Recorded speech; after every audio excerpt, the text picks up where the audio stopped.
बिस्मिल्लाहिर्रहमानिर्रहीम। एक दफ़ा शहद का एक कतरा ज़मीन पर गिर गया। एक छोटी सी चींटी आई और उसने उस शहद के कतरे से थोड़ा सा चखा। उसे बड़ा मज़ा आया। उसे काम से जाना था, तो जब वो जाने लगी तो उस शहद का मज़ा उसके मुंह में मज़ीद पानी लाने का सबब बना। उसका मुंह भर आया। क्या ज़बरदस्त और मज़ेदार शहद है, कितना मीठा है, आज तक ऐसा शहद नहीं खाया। वो लौटी और शहद में से थोड़ा सा और चख लिया। उसने दोबारा जाने का अज़म किया, मगर उसने महसूस किया कि ये थोड़ा सा शहद खाना काफ़ी नहीं है, उसे और खाना चाहिए। वो रुकी और इस मर्तबा खाने के बजाय शहद पर गिर पड़ी, ताकि वो कम से कम वक्त में ज़्यादा से ज़्यादा लज्जत हासिल करे।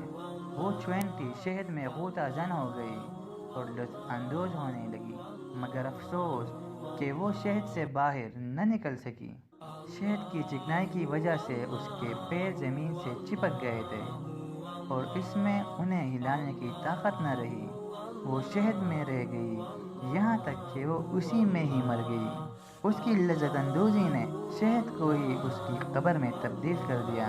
एक दाना का कौल है, दुनिया शहद के एक बहुत बड़े कतरे के अलावा कुछ और नहीं है।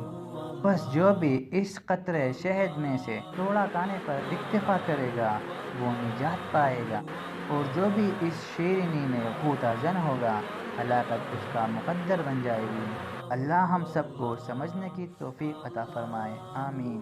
अगर कहानी अच्छी लगी हो तो हमारे इस वीडियो को लाइक करें, हमारे इस चैनल को सब्सक्राइब करें, ताकि आने वाली वीडियोज़ भी